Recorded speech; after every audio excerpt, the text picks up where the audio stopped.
Perkenalkan, nama saya Ferdianto Usuna dari kelompok 3. Saya akan memaparkan materi kami yang berjudul pengaruh motivasi kerja di bagian personalia.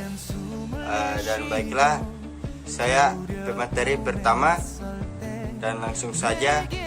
Bagian A, motivasi kerja.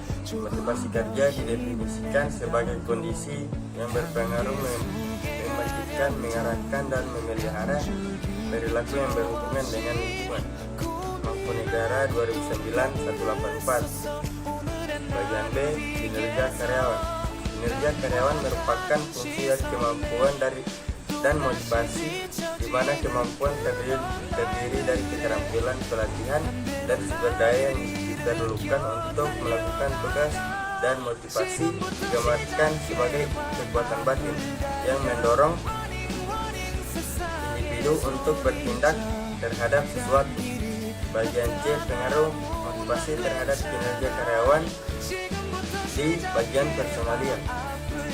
Dalam suatu instansi, motivasi merupakan suatu hal yang sangat penting diketahui setiap pimpinan. Motivasi merupakan suatu dorongan kepada karyawan untuk dapat bekerja lebih giat dan lebih jujur tanpa adanya unsur paksaan. Orang mau bekerja karena ada dorongan atau motivasi yang datang dari dalam diri sendiri maupun dari orang lain. Motivasi yang besar memiliki andil dalam pelaksanaan kinerja karyawan. Motivasi merupakan inti dari manajemen personalia.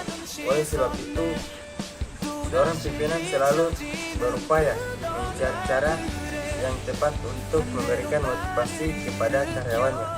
Perkenalkan, nama saya Hairul Saidarwati Wantu, saya pemateri pertama. Baiklah, saya akan melanjutkan materi selanjutnya, yaitu motivasi memiliki pengaruh terhadap kerja karyawan bagian personalia. Hal ini dikarenakan motivasi memiliki sifat penggerak atau pendorong, keinginan seorang untuk melakukan tindakan tertentu dalam hal pencapaian hasil kerja.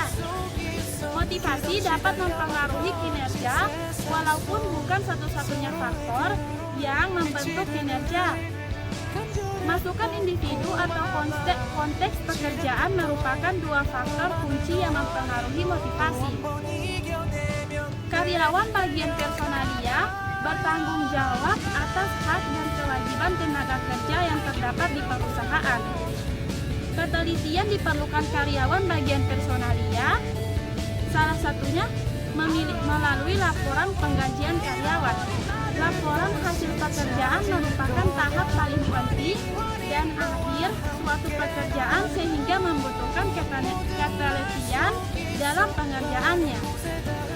Karena karyawan bagian personalia lebih banyak melakukan tugas sebagai pencatatan data dan perhitungan gaji, maka motivasi di bagian personalia menjadi penting dan diperlukan untuk memaksimumkan hasil dan kinerja karyawan agar mampu memberikan kontribusi secara optimal bagi pencapaian tujuan perusahaan. Karyawan yang termotivasi lebih akan tinggal dan membantu membangun bisnis. Membuat karyawan termotivasi akan membangun bisnis dan juga mengurangi biaya rekrutmen dan pelatihan. Terima kasih, itulah dari saya. Sekian hasil pemaparan dari kelompok 3. Terima kasih. Assalamualaikum warahmatullahi wabarakatuh. Oke, baiklah, jangan lupa like, comment, and subscribe. Bye-bye. Terima kasih.